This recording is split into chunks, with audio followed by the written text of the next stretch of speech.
에스라서 1장 1절 11절입니다.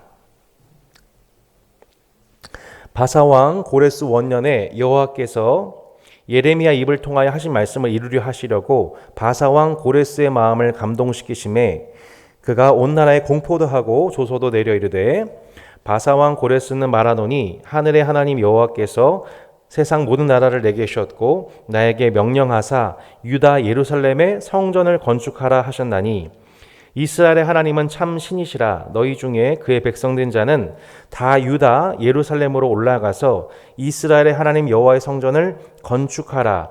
그는 예루살렘에 계신 하나님이시라. 그 남아있는 백성이 어느 곳에 머물러 살든지 그곳 사람들이 마땅히 은과 금과 그 밖의 물건과 짐승으로 도와주고 그 외에도 예루살렘에 세울 하나님의 성전을 위하여 예물을 기쁘게 드릴지니라 하였더라. 이에 유다와 베냐민 족장들과 제사장들과 레위 사람들과 그 마음이 하나님께 감동을 받고 올라가서 예루살렘에 여호와의 성전을 건축하고자 하는 자가 다 일어나니 그 사면 사람들이 은 그릇과 금과 물품들과 짐승과 보물로 돕고 그 외에도 예물을 기쁘게 드렸더라. 함께 읽어주시기 바라겠습니다. 고레스 왕이 또 여호와의 성전 그릇을 꺼내니 옛적에 느부갓네살이 예루살렘에서 옮겨다가 자기 신들의 신당에 두었던 것이라. 바사 왕 고레스가 창고지가 미드르다덱에 명령하여 그 그릇들을 꺼내어 세워서 유다 총독 세스바살에게 넘겨주니 그 수는 금 접시가 30개요 은 접시가 1000개요 칼이 29개요 금 대접이 30개요 그보다 못한 은 대접이 410개요 그 밖에 그릇이 1000개이니 금은 그릇이 모두 5400개라. 사로잡힌 자를 바벨론에서 예루살렘으로 데리고 갈 때에 세스바살이 그 그릇들을 다 가지고 갔더라. 아멘. 네, 여러분 오늘 함께 에스라서 말씀을 묵상할 수 있게 되어 얼마나 감사한지 모르겠습니다. 저희가 지금 11개의 말씀, 한 권의 책 11개의 말씀을 함께 묵상했고요. 그리고 역대기의 말씀을 또 한 권의 책으로서 말씀을 묵상했지요. 마찬가지로 오늘 본문에 우리가 읽은 에스라서의 이 말씀 또한 실상 에스라서 그리고 그 다음에 나오는 어떤 말씀입니까? 느헤미야서 있죠. 예, 이 말씀이 지금 우리가 보고 있는 이 성경책으로 보면 다른 책으로 이렇게 편집이 되어 있는 것처럼 보여집니다. 에스라서, 느헤미야서. 하지만 히브리어 성경을 살펴보면 실상 이 두 권의 책도 한 권의 책입니다. 2세기 이후에 이 책이 에스라 1서, 에스라 2서로서 이렇게 두 권으로 편집되어서 읽히기 시작했던 것인데 실상 우리가 오늘 주요하게 살펴볼 부분은 첫 번째 이 에스라서와 느헤미야서의 책은 한 권의 책으로 봐야만 우리가 제대로 읽을 수가 있습니다. 네. 여러분 우리가 마치 이것은 뭐냐면 여러분 영화가 보통 몇 시간 하죠? 2시간짜리 이렇게 영화를 이렇게 진행을 합니다. 2시간짜리 영화를 진행하는데 마치 1시간짜리 영화를 딱 보고 영화를 그만 퍼즈 버튼 누르고 그만 보게 되면 나머지 1시간의 내용은 아직 보지 못했고 영화의 결말을 채 이해하지 못하게 되는 것과 같습니다. 그래서 우리는 반드시 에스라서 말씀을 읽을 때 에스라서 1장부터 10장의 말씀을 딱 보고 끝나는 것이 아니라 실상 이 느헤미야 1장부터 시작되는 에스라 2서에 해당되는 영화의 이제 1시간 이후부터의 장면에 해당되는 후반전에 해당되어지는 느헤미야서의 말씀의 연속선상으로 이 말씀을 봐야 이게 한 권의 책이고 이 한 권의 책 전체를 통해서 우리에게 주시는 아주 더 풍성하고 총체적인 메시지가 있다는 것을 우리가 이것을 발견하게 되면 성경 읽기가 필요하다는 것입니다. 오늘 특별히 저는 이 에스라서 우리 에스라서 1장부터 10장 그리고 느헤미야 1장부터 13장의 총 23장에 걸쳐진 이 한 편의 영화를 이름을 타이틀을 짓자면 이것을 교회개혁 교과서라고 얘기할 수 있을 것 같습니다. 하지만 우리가 본서에 나와 있는 대로 에스라서, 느헤미야서의 우리 주인공들에 해당되어지는 교회 개혁 교과서의 주인공 두 사람을 주목해서 보게 되는데, 이 에스라와 느헤미야의 뜻은 저희가 좀 기억해 볼 필요가 있습니다. 1번에 보시면 에스라의 뜻이 무엇일까요? 네, 여호와께서 도우시다라는 뜻입니다. 여호와께서 도우시다. 이게 에스라라고 하는 뜻이지요. 두 번째로 느헤미야의 뜻은 여호와께서 위로하시다라는 뜻을 가지고 있습니다. 하나님께서 도우시다, 그리고 하나님께서 위로하시다라고 하는 이 책 저자의 이름을 통해서 우리에게 주시는 또한 뜻이 있을 것입니다. 자, 기록 목적이 있습니다. 자, 이 책은 역대기, 우리가 역대기까지 지금 역사를 살펴봤는데, 역대기 이후의 역사가 무엇이냐면 바로 포로 귀환의 역사이죠. 포로 귀환기 때에 있었던 일입니다. 포로 귀환 세대의 정체성을 통해 하나님의 구원 역사가 아브라함 때부터 시작되는 하나님의 구원 역사가 열왕기와 또 포로기 때만 있는 것이 아니라 포로 귀환기, 그리고 이제 포로 귀환기가 끝나게 되면 저희가 이제 신구약 중간기로 접어들게 되고 이제 마침내 신약 세대로 넘어오게 되는데, 하나님의 백성들을 향한 하나님의 언약적 사랑이 연속적으로 이어지고 있음을 보여주고 있는 책. 비록 그들은 지금 정치적으로 페르시아 제국의 압제를 받고 있고 완벽한 독립이 있지 않은 상황이었지만, 하나님의 언약적 축복은 그 포로기에서 귀환한 백성들과 여전히 함께하고 계셨다는 것을 증명해 주인 책이 에스라서입니다. 두 번째로 하나님께서 이 땅에 세우시는 성전의 참 본질이 무엇인지에 대해서 말씀하고 있는 책이기도 합니다. 이게 무슨 뜻인가? 여러분 한번 생각해 보세요. 우리가 열왕기를 통해서 살펴봤지만, 자, 솔로몬 때 다윗과 솔로몬에 걸쳐서 성전의 재료를 준비하고 성전을 완성했을 때의 하나님의 불의 영광이 그 성전 가운데 나타났었습니다. 하지만 이에 무색할 정도로 그들이 하나님이 아닌 다른 우상을 함께 섬기기 시작했었을 때에 하나님의 영광이 떠나게 되고 마침내 성전은 회파되었습니다. 그 솔로몬 지은 그 화려한 성전이 순식간에 무너져 내려버렸습니다. 이것을 경험했던 이스라엘 백성들의 입장에서, 그리고 또한 70년 동안 바벨론 등 여러 나라에 이주되어 살아갔던 이스라엘 백성들이 다시 돌아와 이 성전을 짓게 되는 내용이 이제 에스라서의 내용이에요. 하지만 건물 성전을 짓는다고 해서 아마도 솔로몬 그 성전보다 한 6배 정도는 더 큰 규모의 성전이었던 것 같아요. 놀랍게도 고레스 왕이라고 하는 페르시아 왕이 야, 이스라엘 백성들, 너희들 얼른 돌아가서 너희들 섬기는 여호와 하나님을 위해서 성전을 만들어라, 신전을 회복해라, 거기 가서 기도해라. 이게 당시 놀랍게도 페르시아 왕 고레스 왕이 자신 지배하고 있던 각국의 사람들을 그렇게 각 나라로 보내서 성전을 만들게 했죠. 그 정책에 따라서 이스라엘 백성들이 지금 고레스 왕 칙령에 따라 예루살렘에 들어와 성전을 만들게 돼요. 하지만 이미 이스라엘 백성들은 알고 있습니다. 성전을 지은다 한들 또 성전은 무너질 수가 있는 거란 말이죠. 그러니까 겉으로 보여지는 성전, 건물적인 성전이 중요하다기보다는 진짜 하나님께서 이루어가기 원하시는 성전이 무엇인지에 대해서 그들로 하여금 깨닫게 하시는 말씀, 그 관점을 쓰여진 책이 에스라서라고 볼 수가 있는 것이죠. 세 번째가 무엇입니까? 종교개혁이 지속되려면 어떻게 책임 있는 삶을 살아야 하는지 다음 세대에게 교훈하는 책입니다. 조금 결론적인 얘기지만 여러분 한 페이지 이렇게 종이를 살짝 넘기시면 5번에 해당되어지는 전체 에스라서 그리고 느헤미야에서 이어지는 23장에 걸쳐진 전체 내용이 이렇게 요약이 돼요.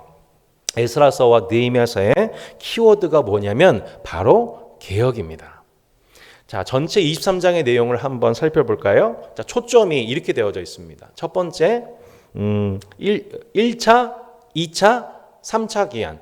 이스라엘 백성들이 한 번은 4만여 명, 한 번은 수천 명, 한 번은 몇백 명에 걸쳐서 3차에 걸쳐서 이스라엘 백성들이 이제 예루살렘으로 귀환을 하게 됩니다. 1차, 2차, 3차. 그리고 1차 귀환을 이끌었던 지도자가 누구냐면 스룹바벨이라고 합니다. 스룹바벨. 거기 써보실까요? 스룹바벨. 그리고 2차 귀환을 이끌었던 지도자가 누구냐면 바로 에스라입니다. 그리고 3차 귀환을 이끌었던 지도자가 그 유명한 또 느헤미야이죠. 그렇게 전체 이 책의 에스라서의 초점은 1차, 2차, 3차 포로 귀환 그리고 맨 마지막에 나와 있는 개혁 지속성에 관한 얘기가 나오게 됩니다. 조금 더 세부적으로 보면 주제적으로 보면 1차 귀환 때 어떤 일이 일어나게 되냐면 그 고레스 왕의 칙령에 따라 너희는 돌아가서 성전을 재건해라. 그리고 놀랍게도 여러분 성전 재건할 때 하기 위해서 필요한 모든 것들을 누가 제공해줘요? 고레스 왕이 제공해 줍니다. 이것은 마치 제2의 출애굽과 같아요. 이스라엘 백성들이 출애굽할 때에 누가 그것을 허용합니까? 결국 바로 왕이 허용하죠.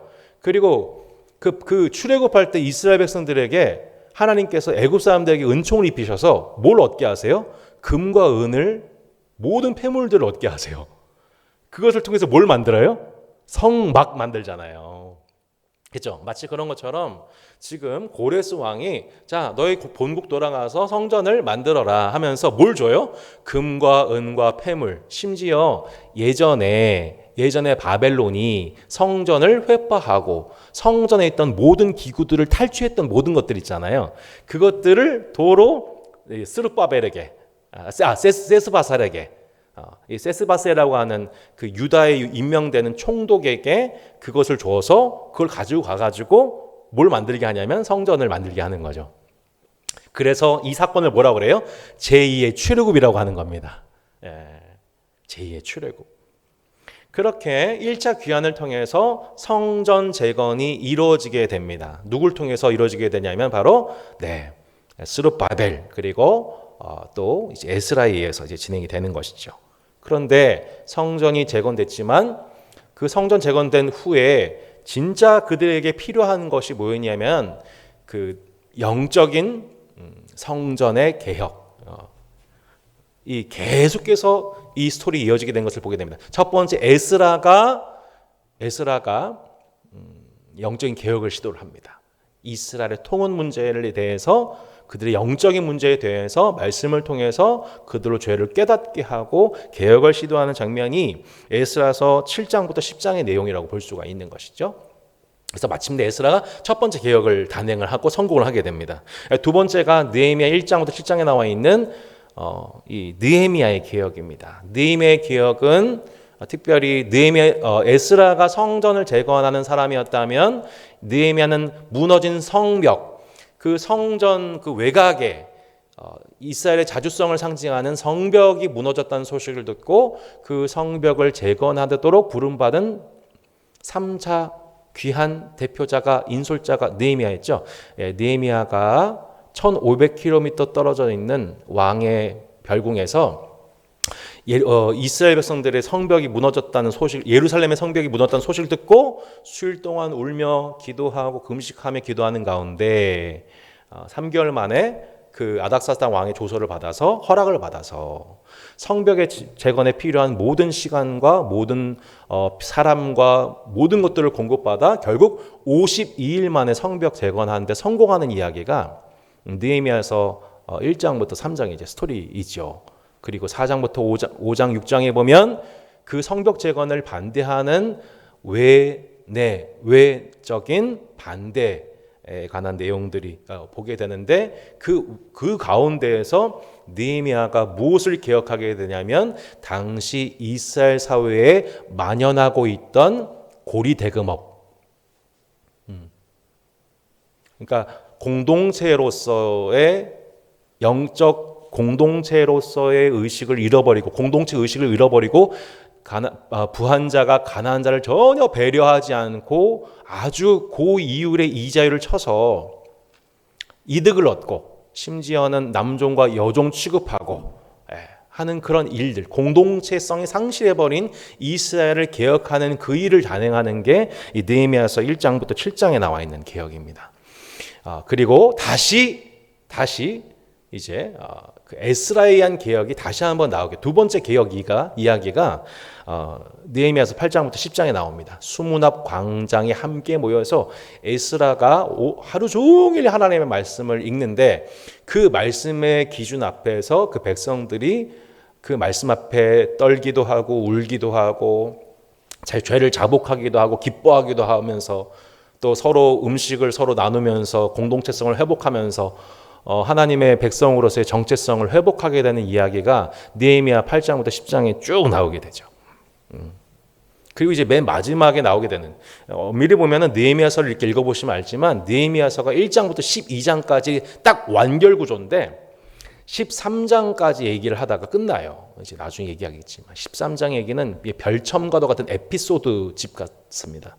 13장에 보면 그렇게 느헤미야의 개혁이 완성이 되고 해피엔딩 된 줄 알았더니 갑자기 느헤미야가 불시에 급습한 예루살렘 공동체가 다시 예전으로 돌아가는 모습을 보게 되는 거예요.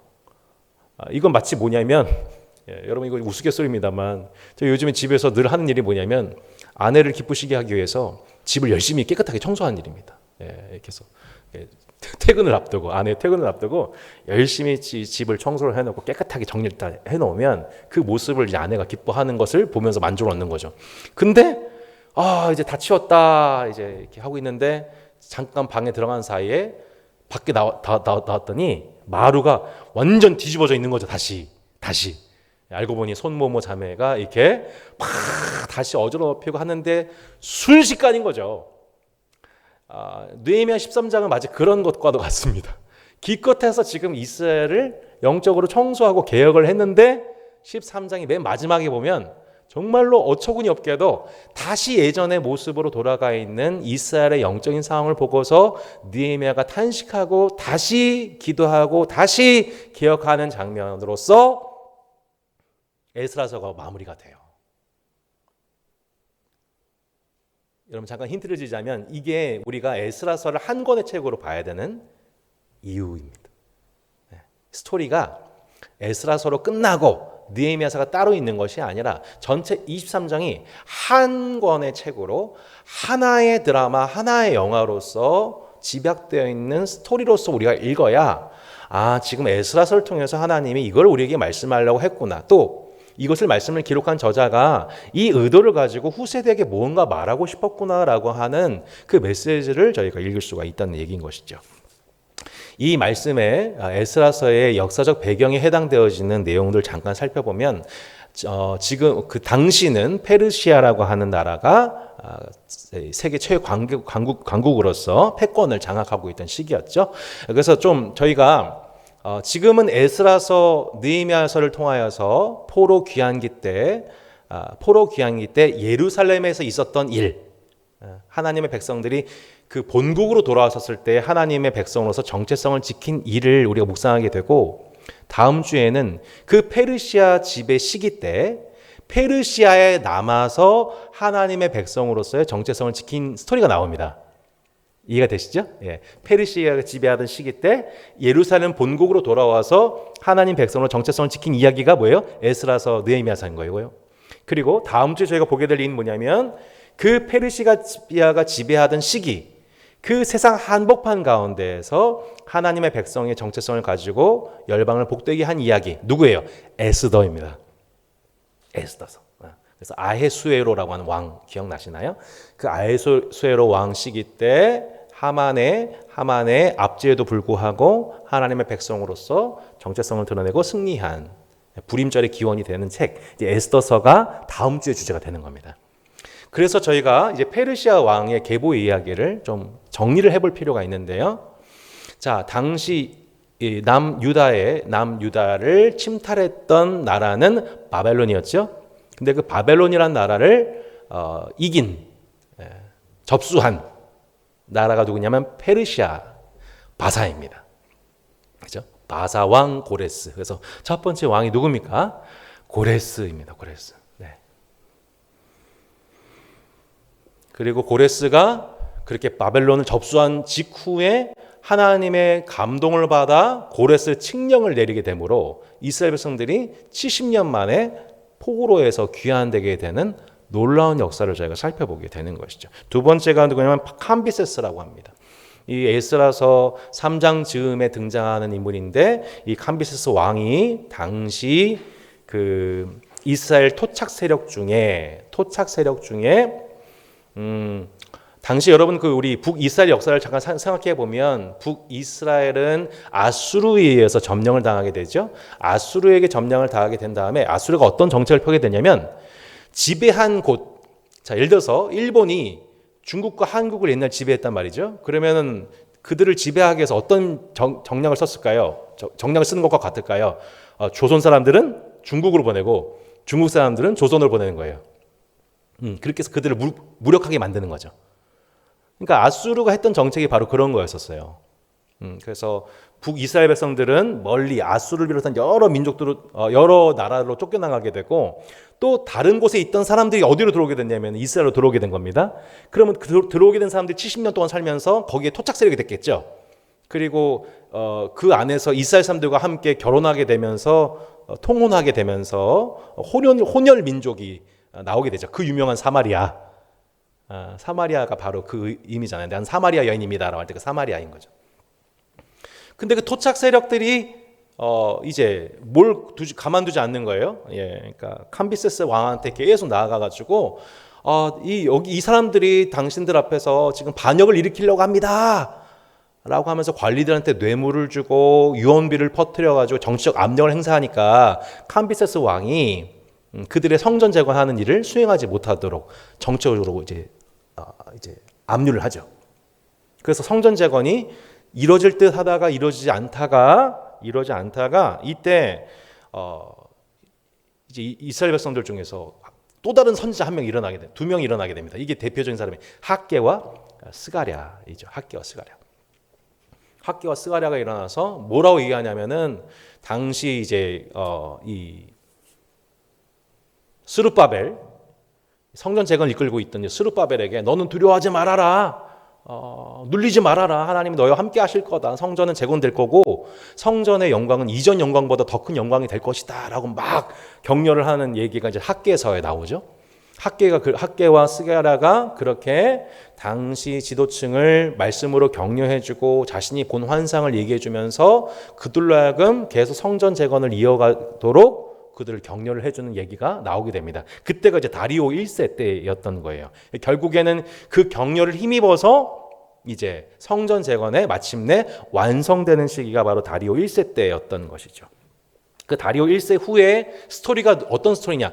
아헤수에로 왕 때, 그 빈칸이 맨 중간에 아헤수에로입니다. 아헤수에로 왕 때 그 유명한 에스더와 모르드게 이야기가 이 당시 이야기로서 다음 주 저희가 보게 될 내용이죠. 그러니까 비귀한 자들로서 어떻게 세상 제국 한복판에서 하나님의 통치를 경험했는가 보여주는 책이 에스더서입니다. 그리고 에스라서와 느헤미야서의 주 활동 무대에 해당되는 역사가 바로 아닥사스다 1세 때입니다. 바로 에스라가 2차 귀환, 포로 귀환, 그리고 그 이후 13년 후에 느헤미야가 3차 귀환을 할 때의 배경이 되는 페르시아 왕이 아닥사스다 왕 1세라고 볼 수가 있겠습니다. 이 정도까지 기억을 하면 저희가 이제 오늘 에스라서 말씀 이해하는 데 큰 어려움이 없게 될 것입니다. 우리 4번에 보시면 에스라의 그 역사적 정황이 나와 있는데 대략적으로 제가 이 흐름을 이미 말씀을 드렸던 것입니다. 근데 몇 번에 이렇게 이 성전 재건하는 과정 가운데에서 이 과정이 결코 쉽지가 않았던 것이죠. 아까 말씀드렸다시피 7번에 캄비세스 왕의 공사 중지 명령이 떨어지게 된 후에 15년의 침체기가 있습니다. 그러니까 이스라엘 백성들이 이걸로 인해서 상당히 큰 영적 침체를 첫 번째 겪게 되는 거죠. 그래서 그들의 관심이 우리 성전을 회복하자. 여러분 지난주에 말씀드렸지만 이들은 대단한 사람들이거든요. 4만여 명의 그 귀한 자들은 정말 대단한 사람들이에요. 왜냐하면 이미 바벨론들을 비롯한 곳곳에 자신의 거처를 만들어 놓고 기득권을 얻었던 가운데에서 하나님의 부르심 속에서 감동을 받아서 아니야, 우리 다시 본고로 돌아가가지고 예전의 영광을 회복해야 돼라는 결심을 가지고 1300km를 넘어온 사람들이에요. 그래서 들어와가지고 토착민들과 또 다시 또 투쟁해 낸 사람들이에요.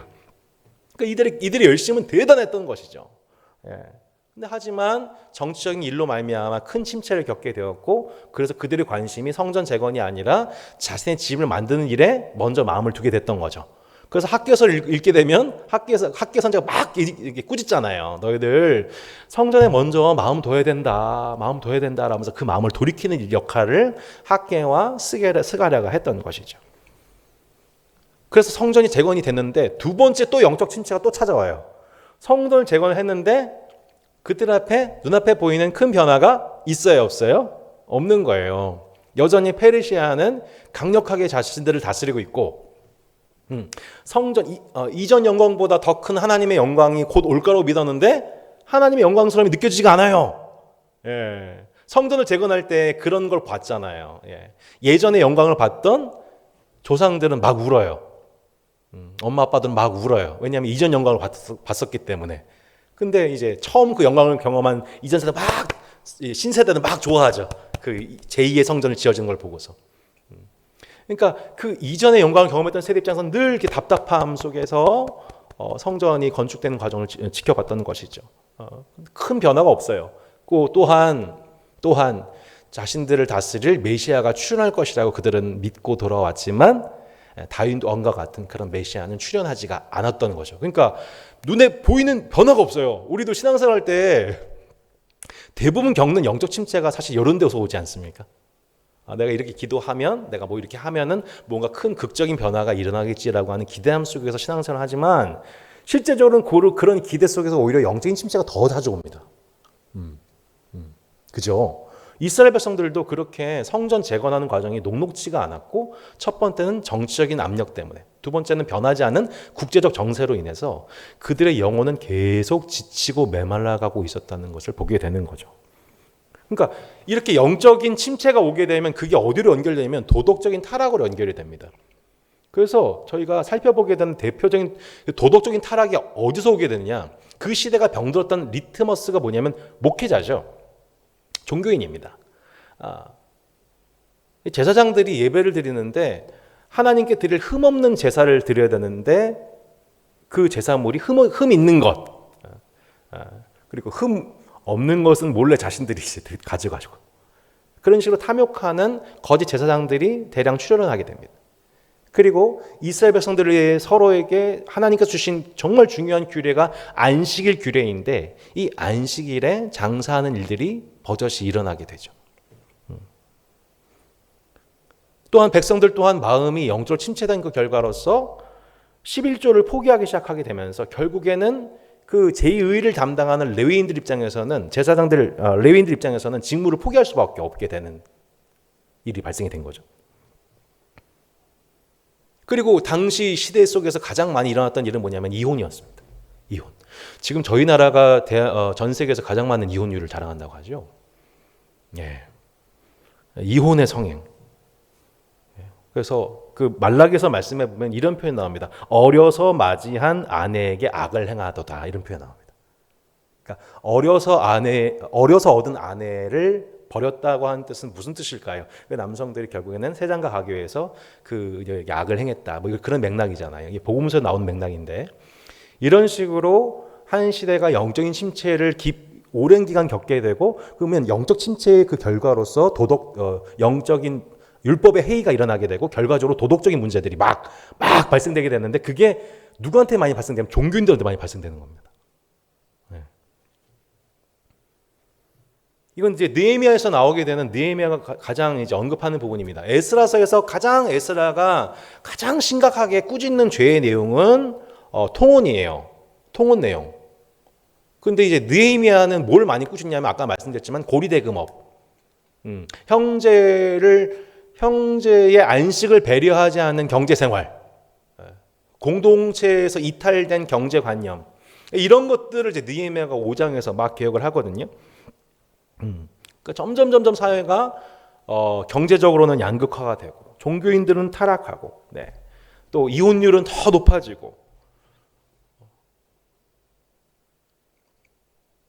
이러한 영적인 도덕적인 타락이 극심한 때에, 그 극심했던 때에 하나님께서 예비하신 종교개혁자, 그게 바로 누구였냐? 에스라와 느헤미야였다라는 것을 지금 전체 역사적 정황 속에서 저희가 보게 되는 것이죠. 그렇게 처음으로 유대인 공동체의 영적인 각성을 일으킨, 지금 우리가 보여주는 문제들은 도덕적인 문제들이고 또 국제적 정세도 어렵지만 진짜 우리 가운데 문제는 뭔 줄 알아? 그건 우리 영적인 문제야. 하나님의 말씀을 떠난 결과야. 생각해봐. 우리가 지금까지 이렇게 곤란함을 당하고 이방인들의 압제를 당하고 지금 우리가 지금 이런 상황 속에서 여전히 곤경함 속에 살아가고 있는 이유는 다른 게 아니라 하나님의 말씀을 떠난 결과야라고 학사요 제사장이었던 에스라가 하나님의 말씀을 다시 이스라엘 백성들에게 심을 통해 그것을 통해서 마침내 첫 번째 개혁을 일으켰다는 내용이 이제 에스라서의 주된 내용인 것이죠. 3페이지 보시면 에스라서의 이제 전체 구조가 이렇게 나오지 않습니까? 서론, 본론, 결론입니다. 그래서 자, 우리가 이제 느헤미야서까지 한 책으로 봐야 되는 이유가 이 그림에서 나오게 되는 거예요. 그러니까 서론과 결론에서 뭘 얘기하고 있어요? 성전을 재건해야 된다라고 고레스가 명령을 내렸죠. 그리고 맨 마지막에 결론은 뭐냐면 성전을 봉헌하자, 하나님께 드리자라고 하는 선명한 메시지가 있어요. 그리고 중간에 뭐가 있는 거예요? 성전이 재건되는 과정을 그리고 있는 거예요. 성전이 재건되는 과정 속에서 세 명의 인물이 부각이 되고 있는 거죠. 첫 번째는 스룹바벨, 두 번째는 에스라, 세 번째는 누구냐면 느헤미야예요. 그래서 첫 번째는 스룹바벨에 의해서 성전이 재건되고 세 번째 느헤미야에 의해서 성벽이 재건이 됩니다. 52일 만에. 근데 맨 중심에 뭐가 있냐면 아까 말씀드렸죠. 성전의 진짜 의미는 건물이 아니라 내면의 성전이라고. 하나님의 말씀을 하나님을 모시는 성전은 백성들이라고. 그래서 그 백성들이 영적으로 갱신되기 위해서는 뭐가 중요했냐면 말씀이 중요했던 것이죠. 영적인 재건, 영적인 성전의 재건을 위해서 하나님께서 학사요 제사장이었던 에스라를 통하여서 그 이스라엘 백성들을 꾸짖으신 장면이 에스라서 7장부터 10장이 나오는데 그 내용 중에서 일부만 함께 살펴보면 에스라서의 말씀 보시면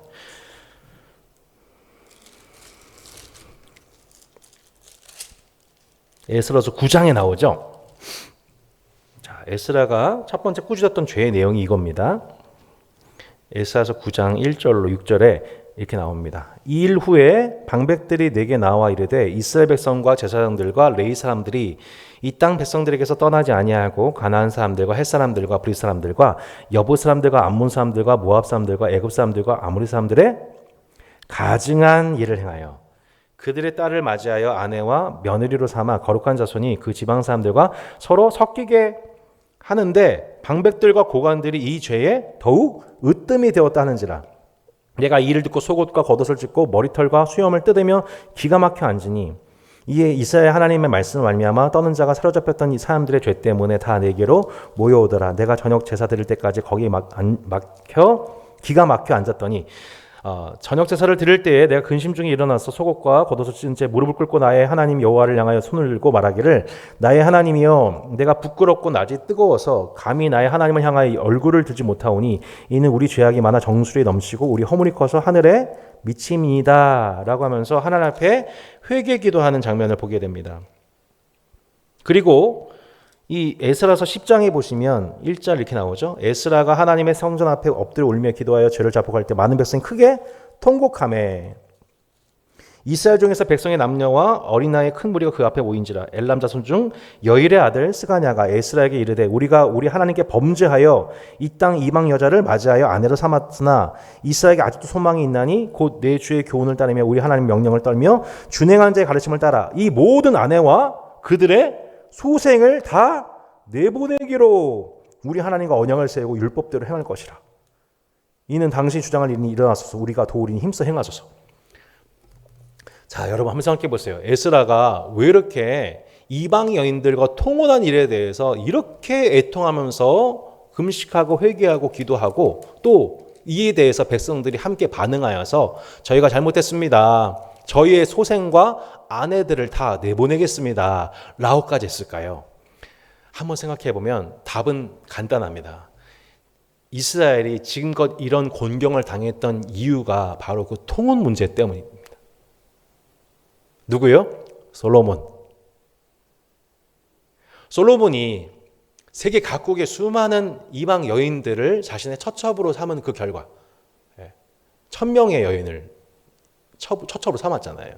하게 되면서 그 여인이 동시에 어떻게 했습니까? 그 여인들이 섬기는 모든 우상의 신들을 섬길 수 있는 산당을 모두 허용했습니다. 그 결과가 뭐였어요? 패망이었어요. 지금 우리의 관점을 가지고 뭐 다문화인들을 여러분 다문화 가정 생각하시면 안 됩니다. 당시의 기준인 거죠. 당시 기준을 봤었을 때에 이스라엘 백성들은 그렇게 성별되어 있음에도 불구하고 신명기의 말씀을 왜곡한 그 결과, 솔로몬의 그 길로 간 그 결과 이스라엘 백성들은 그렇게 강대국의 손에 끌려가게 되었던 결과였는데, 놀랍게도 뭐예요? 고레스 왕의 칙령에 따라 돌아오게 되었는데 또 뭐 하고 있는 거예요? 또 그 일을 하고 있는 거예요. 솔로몬이 했던 그 일을. 우리가 망했던 이유가 그것인데, 예를 들어서 간암 환자, 담배 때문에 간암이 왔습니다. 근데 치료를 받았는데 와가지고 또 뭐 하는 거예요? 다시 담배를 묻는 것과 같은 것이죠. 간신히 치료받았는데, 간신히 징계가 끝났는데, 간신히 병원에서 고쳤어요. 다시 와가지고 그걸 하고 있는 거죠. 그러니까 여러분 기가 막힐 노릇 아니겠습니까? 에스라의 심정이 바로 그와 같다는 것이죠. 그래서 결국에는 에스라는 이 일에 대해서 금식하고 회개하고 기도하고 말씀을 가르치고 그 결과 놀랍게도 그 말씀에 반응을 해요. 그래서 놀랍게도 에스라서 10장에 보시면 10장 18절 보세요. 제사장의 무리 중에 제사장이요, 제사장. 제사장의 무리 중에 이방 여인을 아내로 맞이한 자는 하면서 그 명단이 쭉 나옵니다. 이 44절 이상은 모두 이방 여인을 아내로 맞이한 자라 그 중에는 자녀를 낳은 여인도 있었더라. 그러니까 결국 어떻게 했다는 거예요? 자신의 소생과 이방 여인을 본국으로 보냈다는 겁니다. 그러니까 장난이 아니죠. 장난이 아니죠. 이 개혁이라는 게 이런 피값이 있습니다.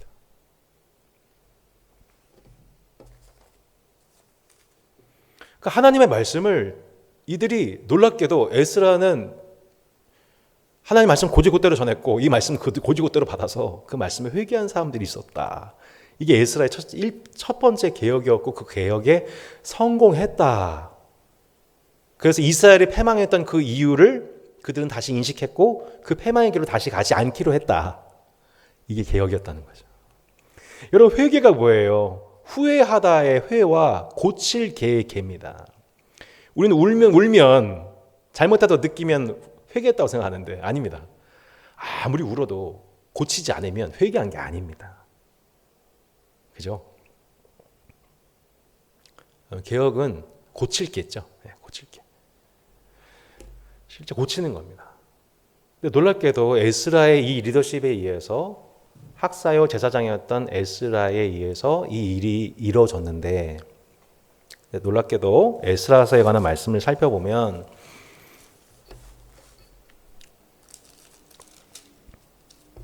계속 이 일이 어떻게 가능했냐, 어떻게 우리 삶에 이러한 개혁과 회개가 일어날 수 있느냐에 대해서 여러 가지 맥락이 있지만 우리가 좀 살펴볼 부분은 뭐냐면 에스라서 6장 6절 한번 보시면 이렇게 나와 있습니다. 에스라서 6장 6절에 이렇게 나와 있습니다. 이 에스라가 바벨론에서 올라왔으니 그는 이스라엘의 하나님 여호와께서 주신 모세의 율법에 익숙한 학자로서 그의 하나님 여호와의 무엇이라고 나와 있습니까? 도우심을 입음으로 왕에게 구하는 것은 다 받는 자이더니. 9절 첫째 달 초하루에 바벨론에서 길을 떠났고 하나님의 선한 손에 도우심을 입어 다섯째 달 초하루에 예루살렘에 이르니라. 이렇게 나와 있습니다. 계속 무슨 표현이 나오고 있습니까? 하나님의 도우심, 에스라라는 뜻입니다. 7장 27절로 28절 보십시오. 우리 조상들의 하나님 여호와를 송축할지로다. 그가 왕의 마음에 예루살렘 여호와의 성전을 아름답게 할 뜻을 두시고 또 나로 왕과 그의 보좌들 앞과 왕의 권세 있는 모든 방백의 앞에서 은혜를 얻게 하셨도다. 내 하나님 여호와의 손이 내 위에 있으므로 내가 힘을 얻어 이스라엘 중에 우두머리들을 모아 나와 함께 올라오게 하였노라. 아멘. 계속 무슨 표현이 나오고 있어요? 하나님이 도우셨다. 뭘 통해요? 하나님의 선한 손이 나를 도우셨다. 에스라서와 느헤미야에서 계속 반복되고 있는 단어가 뭐냐면 하나님의 손이에요. 하나님의 손. Invisible hand. 보이지 않는 손. 하나님의 보이지 않는 그 손. 하지만 명백히 살아계셔서 우리를 돕고 계신 손이, 하나님의 선한 손이 에스라와 느헤미야를 도우셨다. 하나님이 그렇게 우리를 도우신다. 이게 뭐예요? 에스라입니다. 여러분, 우리가 하나님의 뜻을 정하여서 하나님의 말씀대로 살아갈 수 있는 것도 하나님이 도우시는 은혜요. 마침내 그 말씀의 그 열매로서 개혁되는 것도 하나님의 도우심의 은혜인 것입니다. 이것을 말씀한 책이 뭐예요? 에스라서예요. 여러분 한번 생각해 보세요. 이 에스라서 제가 읽으면서 제일 제가 개인적으로 은혜가 됐던 부분은 뭐냐면 에스라서 1장에 첫 번째 왕 누가 나와요? 고레스가 등장해요. 생각해 보세요. 이스라엘 백성들은 지금 포로예요. 아무것도 못해요. 아무것도 못하는 그들이 어떻게 성전을 건축해요?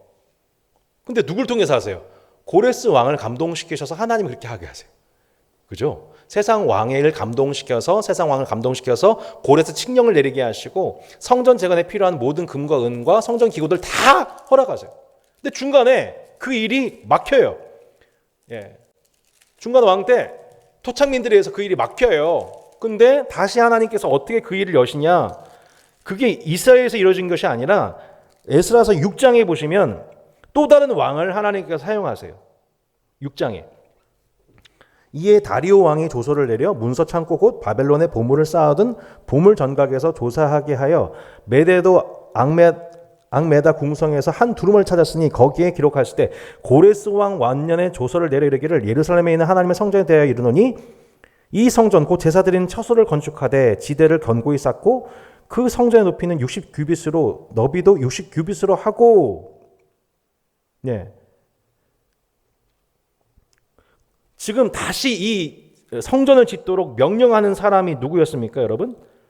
다리오 왕이었습니다. 다리오. 중간에 물론 그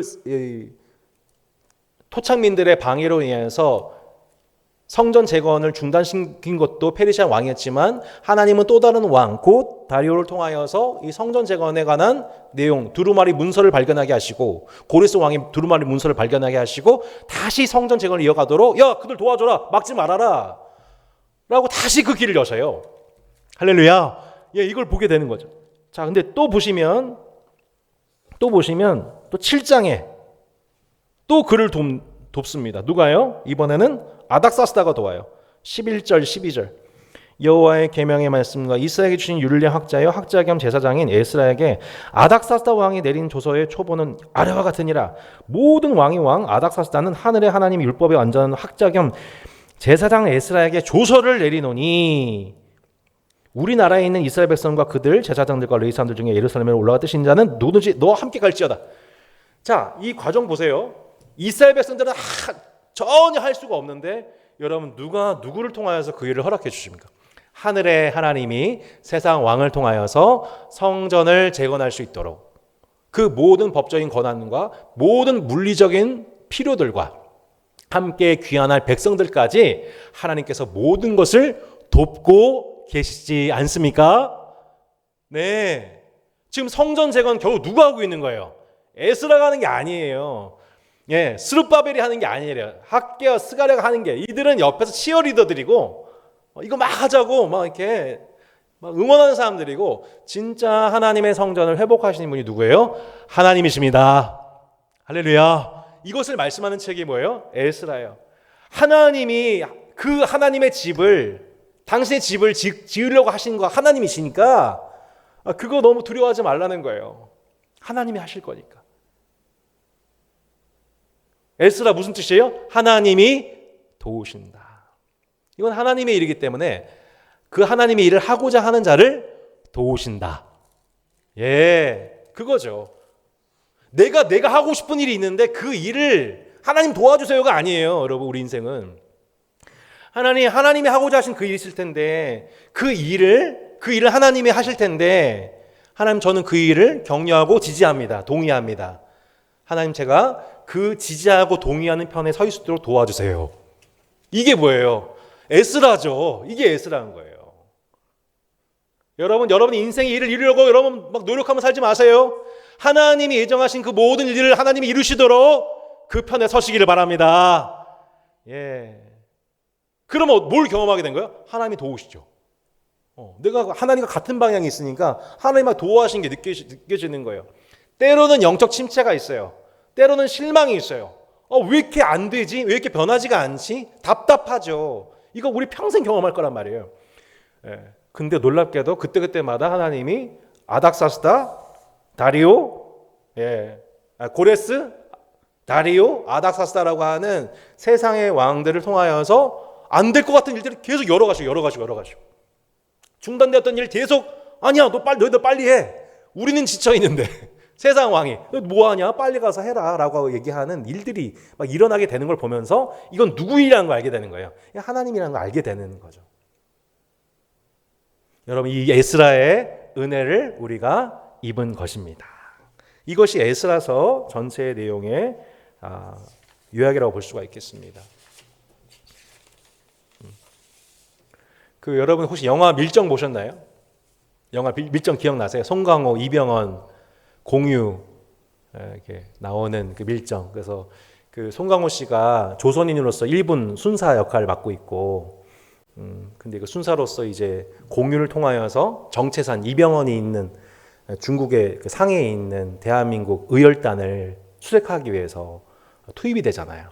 투입이 됐는데 거꾸로 이 정체산이 이제 이 송강호 씨를 밀정 삼아서 이제 일본의 주요 정보들을 입수하여서 마침내 폭탄을 터뜨릴 수 있도록 도와달라고 하는. 그래서 송강호가 이제 이쪽의 역할을 해야 되나, 이쪽이 밀정이 되나, 이쪽이 밀정이 되나 막 고민하는 그 스토리, 너무 재미있는 영화 있잖아요. 근데 그 영화 장면 중에서 이런 명대사가 이렇게 나옵니다. 정체산이 계속 우리 정체산이 이제 계속 술을 거나하게 마시면서 이 송강호 씨를 불러내가지고 이제 이렇게 이병헌 얘기하죠. 난 사람 말을 믿지 않습니다. 내가 한 말조차 믿지 못하겠소. 다만 내가 해야만 할 일, 사람이 마땅히 해야 할 일을 믿을 뿐입니다. 모든 사람들은 자신의 이름을 어디에 올려야 할지를 정해야 할 때가 옵니다. 동지는 어느 역사 위에 이름을 올리겠습니까? 이렇게 딱 질문을 하고 이제 송강호가 고민에 빠지기 시작하죠. 그러니까 역사 속에 내 이름을 어디에 올리고 싶습니까? 라고 그의 이제 민족에 대한 사랑을 지피우는 말을 하게 되는 거죠. 에스라서 느헤미야서에 보면은 계속 반복되고 있는 내용이 있는데 뭐냐면 그게 명단 얘기입니다. 명단 얘기. 예루살렘으로 귀환한 명단 이야기, 또 족장 이야기, 또 성전 재건, 성벽 재건에 동참한 명단 이야기, 이런 얘기들이 쭉 8개에 걸쳐서 얘기 나오게 돼요. 제가 이제 이 에스라서를 통해서 볼 수 있는 첫 번째 주제가 제가 좀 순서를 뛰어넘었군요. 첫 번째가 뭐냐면 역사의 주인이신 하나님이라는 얘기입니다. 그러니까 하나님은 아닥사스다, 다리오, 고레스 등 세상 왕까지 다 주관하셔서 결국 세상 역사 한복판에 하나님 나라의 일을 이루신 분이시다라는 첫 번째 메시지가 굵직하게 에스라서에 드러나게 되는 거죠. 그죠? 그러니까 그 백성이 아무리 예전만큼 성전이 화려하지 않고 예전만큼 많은 수가 있지 않아도 하나님 여전히 그 귀한 백성 공동체와 함께 하셨다. 지금 한국의 교회의 인원이 1200만을 자랑하던 한국 교회의 인원이 지금 600만 명이 안 된다는 얘기가 있어요. 교회 다니는 인원수가 600만이 안 된다는 얘기가 있어요. 어떤 데는 400만밖에 안 된다는 충격적인 얘기도 있어요. 순식간에 줄어들고 있어요. 이렇게 전체 교파가 상당히 위축되는 얘기죠. 근데 여러분 놀랍게도 지금 이 모여있는 이 4만 명 좀 넘은 이 귀한 공동체 가운데 하나님이 여전히 함께 하셨어요. 예전에 우리 다윗 때만 해도 병거의 수만 100만 이상이었거든요. 예. 엄청난 인구 감소로 인해서 위축된 민족이에요. 지금 민족적 상황 자체가 페르시아는 너무 극강의 상태이고, 네. 그들의 정치적인 어떤 입지에 따라서 자신들의 운명이 계속 엇갈리는 것만 같은 현실을 보고 있는 가운데서 하나님이 아니야, 난 내 일을 이루고 있고 난 너를 도울 거야 라고 말씀하시면서 그들을 격려하세요. 에스라와 네헤미야와 학교와 스가를 통해서 계속 격려하시면서 아니야, 이전 영광 더 큰 영광이 올 거고 너희를 통하여서 너희 민족 가운데서 마침내 메시아가 오게 될 거야. 내 나라를 회복할 거야. 계속 이제 그 어두운 시대 가운데 하나님의 집중적인 예언을 쏟아 놓으시거든요. 그 포로 귀환기 때. 그 하나님이 뭘 하고 계신 거냐면 그 다음 시대를 향하여서 2번입니다. 그루터기와 같은 공동체를 보존하시고 기억하신다는 거예요. 그루터기와 같은 공동체를 보존하시고 기억하시는 하나님을 저희가 발견해야 된다는 거예요. 네. 지금 이스라엘은 무척이나 연약해져 있습니다. 정치적으로나 민족적으로나 공동체적으로나 매우 연약해져 있습니다. 네. 하지만 놀랍게도 하나님은 그 명단 하나하나 귀하게 여기시며 기록하게 하시고 그들을 기억하고 계신 것을 저희가 보게 됩니다. 그들의 이름이 지금 하나님 나라에 등재되고 있죠. 네. 우리도 이렇게 시간이 지났었을 때 우리가 무엇에 어떤 나라를 섬기고 무엇을 바라보며 동참했는지 그 명단이 다 기록이 될 겁니다. 우리가 하나님 나라의 그 편에 서서 그 나라와 그 의를 구하며 헌신했던 그 명단에 우리가 서 있게 된다는 것이죠. 얼마 전에 제 목요였던 성균관대 기도학생 겟세마네라는 공동체 다녀왔는데요. 요즘 선교단체가 정말 힘듭니다. 이미 코로나 전에는 이미 힘들어서 선교단체 인원 저 때만 해도 각 캠퍼스당 한 100명, 120명 이렇게 재적이 한 200명이 가까웠었어요. 요즘에 얼마 전에 물어보니까 총 전체 재적이 35명 정도래요. 35명. 예전에 비해서 5분의 1, 6분의 1 줄었죠. 지난주 목요일에 예배를 가서 말씀을 이렇게 전하는데 재학생이 딱 12명이 이렇게 모여 있는 거예요. 12명이. 예. 근데 그 모습을 보면서 처음에는 예전만 못한 것 같은 어떤 쓸쓸함 확 느껴지죠. 그런데 같이 예배를 드리면 들을수록 이들의 이제 눈빛을 볼수록 그게 아니구나. 하나님 각 시대마다 하나님 그루터기와 같은 공동체를 꼭 남겨두시는구나. 이들이 코로나 때 모이지도 못하는 이 어려운 시기 동안에 계속 줌으로 모여서 예배드리고 속으로 모였다고 하는데 그렇게 해서 이들이 지금 이 공동체의 유산을 계속 유지하고 간직하고 흘려보낼 준비를 하고 있구나. 이걸 뭐냐면 그루터기라고 하는 거죠. 여러분, 저는 다산따상교회 하나님께서 정말 그루터기와 같은 하나님의 사람들을 하나님께서 보존하시고 하나님께서 기억하시고 또한 우리를 통해서 다음 세대 그 복을 흘려가게 하실 것을 확신합니다. 예. 지금 그 그루터기를 남기시는 거예요. 정말 절망스러운 이 시간 가운데서 지금 흘러가고 있잖아요. 점점. 교회적으로도 그렇고요. 지금 국제 환경학적으로도 그렇고요. 정치적으로도 우리가 어떤 상황을 맞이하게 될지 정말 한치 앞을 늘 모르는 가운데서 우리가 참 이 이스라엘 상황과 참 비슷하다는 생각이 참 많이 듭니다. 영적인 침체가 계속 반복돼요. 성도들은 영적인 침체가 계속 반복되는 것 같아요. 코로나 전에도 그렇지만 코로나 때도 그렇고 코로나 이후에 이제 또 경제적인 계층화가 더 심해지게 되고 고금리, 고이율, 고물가 점점 공동체성은 약화되어져 가고 계층의 갭은 더 심해져 가고 이게 남 얘기가 아니라 지금 사실은 우리 시대를 반영하고 있는 얘기를 같아요. 그런데 놀랍게도 하나님은 그 와중에서 하나님의 일을 계속 진행하고 계시고 그루터기와 같은 당신의 공동체와 그 명단을 일일이 기억하시며 그들의 수고를 받으시고 그 일을 여전히 진행하고 계신 것이죠. 거기서 우리의 희망이 있는 거라는 거죠. 마지막으로 볼 분이 이제 교회 개혁의 주체이신 하나님이십니다. 전 느헤미야서를 엄청 좋아하는데 오늘 느헤미야서 얘기는 거의 이제 하지를 이제 못하는 것 같습니다. 근데 느헤미야가 했던 핵심적인 그 일이 뭐였는가? 우리는 잘 알듯이 성전 재건은 에스라가 했고 성벽 재건은 느헤미야가 했다는 이 단순 도식에 의해서 기억하고 있습니다만 실제로 에스라도 그렇고 느헤미야도 그렇고 그들이 했던 핵심적인 개혁은 영적인 개혁이었습니다. 에스라는 통혼 문제에 대해서 그 죄를 지적했고 느헤미야서 5장에 보면은 느헤미야는 이스라엘 백성들한테 만연해 있는 고리대금업, 곧 자신의 형제 공동체를 내 공동체로 내 이웃으로 사랑하지 않고 그들을 단지 자신의 이윤과 성공의 수단으로 바라보고 있는 그들의 그 무너진 공동체성을 바로잡기 위해서 개혁하는 장면, 사회적 개혁을 일으키는 장면을 보게 되는 거죠. 그러니까 느헤미야 4장, 5장, 6장 이 흐름이에요. 그러니까 느헤미야 1, 2, 3장은 아주 순탄해요. 모든 게. 아닥사스다 왕한테 조서를 받아가 하나님께 기도하고 하나님께서 그를 불쌍히 여기셔서 아닥사스다 왕에게 조서를 받아가지고 성벽을 재건할 수 있는 기한과 필요한 모든 물품 사람들 다 얻어가지고 느헤미야 3장에 보면은 70명의 사람들과 75명의 사람들과 더불어서 성벽 재건이 쫙 이루어졌는데 그 이루어지는 과정 속에서 느헤미야 4장에서 첫 번째로 외부에 공격이 오게 되죠. 그 나와 있는 그 1절에 보시듯 산발랏 7절에 보시죠. 산발랏과 도비아와 아라비아 사람들과 암몬 사람들과 아스돗 사람들이 연대하여서 느헤미야가 이루어가는 성벽 재건에 대해서 조롱하고 분노하고 방해하기 시작합니다. 이것이 저희가 이제 악의 연대기라고 했는데요.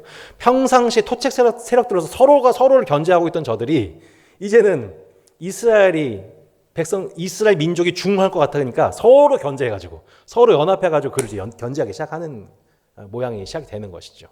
그 가운데서 느헤미야가 어떠한 헌신하는지 그 내용들을 보시면 그들을 방비하기 위해서 파수꾼을 두고 21절 우리가 이같이 공사하는데 무리의 절반은 동틀 때부터 별이 나기까지 창을 잡고 그때 내가 또 백성에 말하기를 사람마다 그 종자와 함께 예루살렘에서 잘지니 밤에는 우리를 위하여 파수하기고 낮에는 일하리라 하고 나나 내 형제들이나 종자들이나 나를 따라 파수한 사람들이나 우리가 다 우리 옷을 벗지 아니하였으며 물을 기르러 갈 때도 각각 병기를 잡았느니라. 자신들을 쳐들어올지 모르는 적에 방비하여서 반씩 나누어서 한쪽은 방비를 하고 한쪽은 이 성벽 재건을 하게 되면서 마침내 이제 52일 동안에 성벽 재건 완수하게 된다는 내용입니다. 그러니까 이런 식으로 이제 느헤미야 4장과 6장에 외적인 공격이 와요. 성벽 재건에 외적인 공격이 와요. 근데 4장 6장이라고 하는 외적인 공격보다 더 본질적인 게 뭐냐면 느헤미야 5장의 내부적인 문제였어요. 내부적인 문제. 그게 뭐예요? 1절. 그때 백성들이 그들의 아내와 함께 크게 부르짖어 그들의 형제인 유다 사람들을 원망하는데 어떤 사람 말하기를 우리와 우리 자녀가 많으니 양식을 얻어먹고 살아야겠다 하고 어떤 사람 말하기를 우리가 밭과 포도원과 집이라 저당 잡히고 이 흉년에 곡식을 얻자 하고 어떤 사람 말하기를 우리는 밭과 포도원으로 돈을 빚내서 왕에게 세금을 바쳤도다. 우리 육체도 우리 형제의 육체와 같고 우리 자녀도 그들의 자녀와 같거늘 이제 우리 자녀를 종으로 파는도다. 우리 딸 중에 벌써 종된 자가 있고 우리의 밭과 포도원이 이미 남의 것이 되었으나 우리에게는 아무런 힘이 없도다 하더라. 내가 백성의 부르짖음과 이런 말 듣고 크게 노하였으나 깊이 생각하고 귀족들과 민자는 꾸짖어 그들에게 이르기를 너희가 각각 형제에게 높은 이자를 고금리를 취하는도다 하고 대회로 그들을 쳐서 그들에게를 우리는 이방인의 손에 팔린 우리 형제 유다 사람들을 우리의 힘을 다하여 도로 찾았거늘 너희는 너희 형제를 팔고자 하느냐. 기가 막힌 표현이죠. 이방인의 손에 팔린 우리 형제 유다 사람들을 우리 힘을 다해서 도로 찾았는데 너희 형제를 팔고자 하느냐. 더구나 우리의 손에 팔리게 하겠느냐 하며 잠잠할 말이 없습니다. 잠잠할 말이 없습니다. 그래서 이제 느헤미야가 개혁을 진행합니다. 10절 나와 내 형제와 종자들도 역시 돈과 양식을 백성에게 꾸어줬거니와 우리가 그 이자 받기를 그치자. 그런즉 너희는 그들에게 오늘이라도 그들의 밭과 포도원과 감람원과 집이며 너희가 꾸어준 돈이나 양식이나 새 포도주나 기름의 100분의 1을 돌려보내라. 13절 내가 옷자를 털며 이르기를 이 말대로 행하지 아니한 자는 모두 하나님이 또한 이와 같이 그 집과 산업에서 털어버리실지니 그는 곧 이렇게 털려서 빈손이 될지로다 하며 회중이 다 아멘하고 여호와를 찬송하고 백성들이 그 말한 대로 행하였다. 이게 느헤미야의 개혁의 핵심이었다는 거예요. 근데 느헤미야는 말만 그렇게 하는 사람이 아니었어요. 14절에 보시면 또한 유다 땅 총독으로 세움을 받은 때 곧 아닥사스다 왕 제20년부터 제32년까지 12년 동안 나와 내 형제들이 총독의 녹을 먹지 아니하였느니라. 나보다 먼저 있었던 총독들은 백성에게서 양식과 포도주와 또 은 40세겔을 그들에게서 빼앗았고 또한 그들의 종자들도 백성을 압제하신다. 나는 하나님을 경외함으로 이같이 행하지 아니하였고 도리어 이 성벽 공사에 힘을 다하여 땅을 사지 아니하였고 내 모든 종자들도 모여서 일을 하였으며 또 내 상에는 유다 사람들과 민장들 150명이 있고 그 외에도 우리 주위에 있는 이방 족속들 중에서 우리에게 나온 자들이 있었는데 매일 나를 위해 소 한 마리와 살진 양 6마리를 준비하여 닭도 많이 준비하고 열흘에 한 번씩은 각종 포도주를 갖추었나니 비록 이같이 하였을지라도 내가 총독의 녹을 요구하지 아니하였음은 이 백성의 부역이 중함이었더라. 내 하나님이여 내가 이 백성을 위하여 행한 모든 일을 기억하사 내게 뭐라 나왔어요? 은혜를 베푸시옵소서. 아닥사스다 왕의 총애를 받는 술 맡은 관원장으로서 그가 총독으로의 자리를 가지고 이 땅에 왔었을 때 그 전에 총독들, 그 전에 페르시아의 위임을 받은 총독들은 다 어떻게 했어요? 뇌물을 받고 뒷돈 받고 온갖 것들 다 받아먹으면서 그 결과가 뭐겠어요, 여러분? 한 사회가 풍지박산 나는 거죠. 부정부패로. 근데 그 일에 누가 참여하고 있어요? 당시 이스라엘의 리더십들이 다 그 일에 참여하고 있었던 거예요. 이 일을 보고서 아무도 개혁을 못해요. 근데 누가 그 일을 감당해요? 느헤미야가 이스라엘의 총체적인 사회의 개혁을, 정치 개혁을 마침내 일어나게 되는 거죠. 그러면서 느헤미야가 뭐라고 얘기를 하고 있습니까? 하나님이여 내가 이 백성을 위하여 행한 모든 일을 기억하사 내게 은혜를 베푸시옵소서. 이게 뭐예요? 하나님이 위로하신다. 느헤미야. 제가 이 에스라서 느헤미야서 읽으면서 이번에 읽으면서 다시 은혜 받은 게 이거예요. 에스라 하나님이 뭐예요? 도우신다. 느헤미야 무슨 뜻이에요? 하나님이 위로하신다. 계속 너무 이게 위로가 되는 거예요. 느헤미야서 계속 보십시오. 좀 시간상 딱 몇 구절만 더 보겠는데 핵심적으로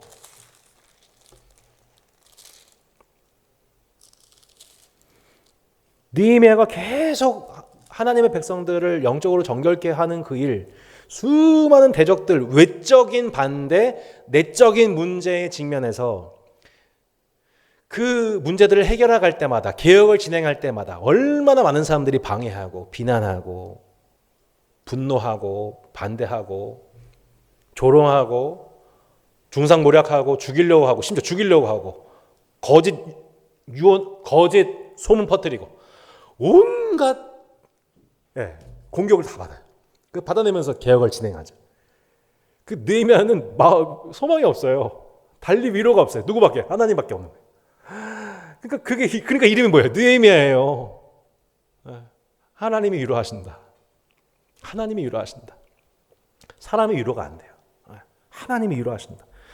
느헤미야서 13장도 보십시오. 13장 14절 이렇게 나오죠. 13장 14절입니다.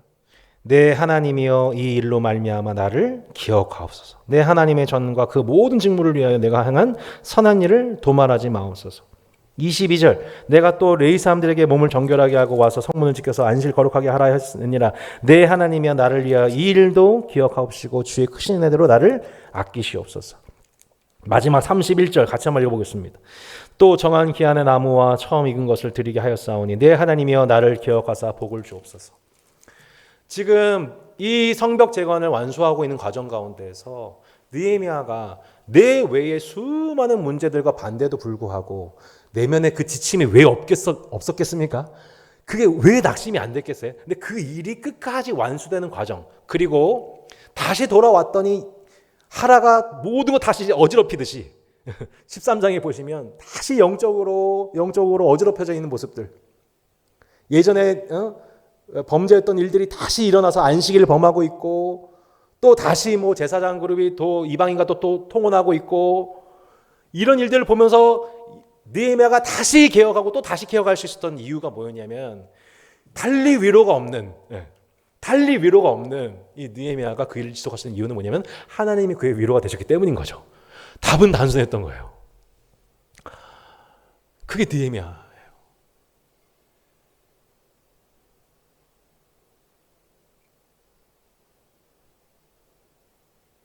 개혁하지 않고 타협하고 산다면 이런 위로는 별로 안 필요할 것 같아요.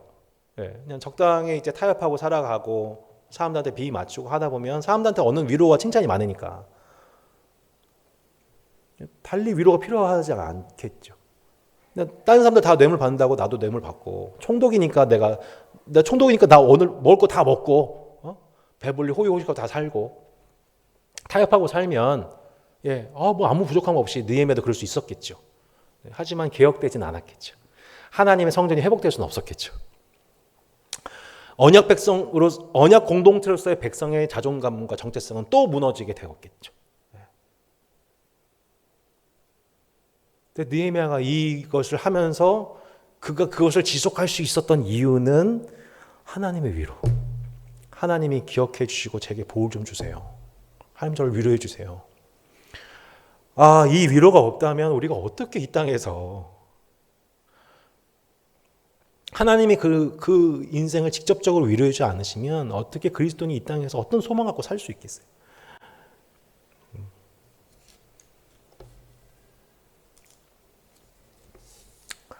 그렇게 하나님이 교회 개혁, 3번 교회 개혁의 주체가 되셔서, 하나님이 개혁의 주체가 되셔서 개혁하고자 하는 자를, 스스로 개혁하고자 하는 자를 도우셔서 계속 그 개혁할 수 있는 말씀과 위로, 동역자를 허락하시고, 그리고 그 삶 자체가 개혁되게 하시고, 그리고 다시 또 개혁할 수 있도록, 개혁이 중단되지 않도록 느헤미야 13장에 의해서 계속 다시 예전으로 돌아가고 있는 이스라엘의 모습을 보면서 낙심하고 질린다라고 하지 않고 다시 개혁을 진행하고 또 개혁을 진행하는 일을 하면서, 하나님 제가 행했던 모든 거 하나님이 기억해 주셔야 돼요. 저는 이 땅에선 소망이 없어요. 위로가 없어요. 보상이 안 돼요.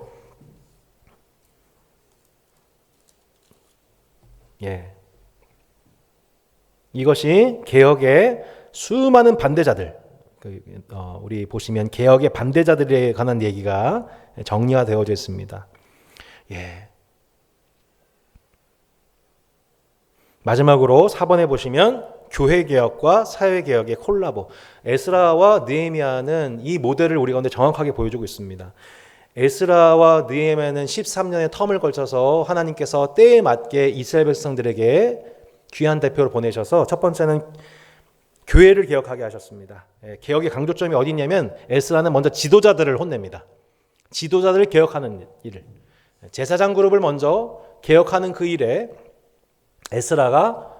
에스라의 은사가 있습니다. 소명이 있습니다.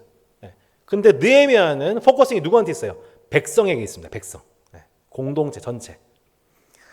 에스라는 그 개혁의 강조점이 어디에 있습니까? 성전에 있습니다. 성전, 제의에 있습니다. 성전, 종교에 있습니다. 근데 느헤미야는 도시에 있어요. 도시. 그래서 에스라는 제2의 회복을 위해 헌신되고, 느헤미야는 율법을 선포하고 해석하는 것에 헌신을 합니다. 그러니까 어떤 이는 교회 개혁에, 쉽게 얘기해서 어떤 이는 교회 개혁에, 어떤 이는 세상 개혁에, 사회 개혁에. 저 같은 목회자는 뭘 해야 되는 사람이냐면, 굳이 얘기하자면 에스라 같은 역할을 해야 되는 겁니다. 하나님의 말씀을 연구하고, 이 말씀에 따라서 우리 교회에 하나님의 사람들의 영적인 죄악이 무엇인지에 대해서 분별하고 그 죄에서 벗어날 수 있도록 하는 감당하는 리더십, 그것을 개혁하는 리더십이 목회자 리더십이라면 성도의 저는 이제 평신도라는 말은 좋아하지 않습니다만 평신도 지도자들의 리더십은 사실은 사회개혁에 있는 겁니다. 네. 사회개혁에 있는 것이죠. 살고 있는 도시 속에서 점점 탈공동체화 되어가고 양극화가 심각해져 가고 있고 많은 연약한 자들이 이탈되어 가고 있는 가운데 있는 이 도시를 바라보면서 그곳의 개혁자로서 그곳을 개혁하는 자로서 하나님께서 느헤미야들을 길러내신 거죠. 그래서 놀랍게도 저희 그 한국교회에도 에스라 성경 신학 대학원이 있고 느헤미야라고 하는 또 공동체가 있습니다. 에스라 성경 신학 대학원 66권 성경 공부를 가르쳐요. 목사님들한테. 느헤미야는 뭐냐면 사회 변형을 꿈꾸면서 적용을 강조하는 성경 읽기를 합니다. 그게 말이 맞는 거죠, 그죠?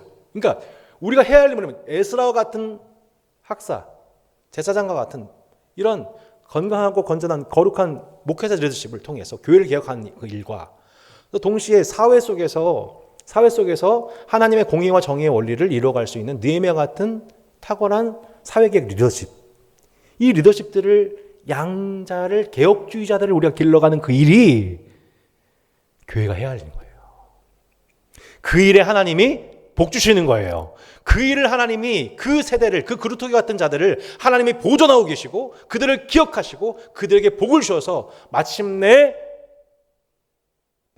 우리가 하나님의 성전으로서 건물 성전이 아니라 우리 참 성전으로서의 하나님의 정체성을 지닌 참 성전으로서의 그 정체성을 가지고 살아가는 백성들로서 이 땅을 거룩하게 하는 그 일에 하나님께서 우리에게 복을 주시는 것입니다. 아멘.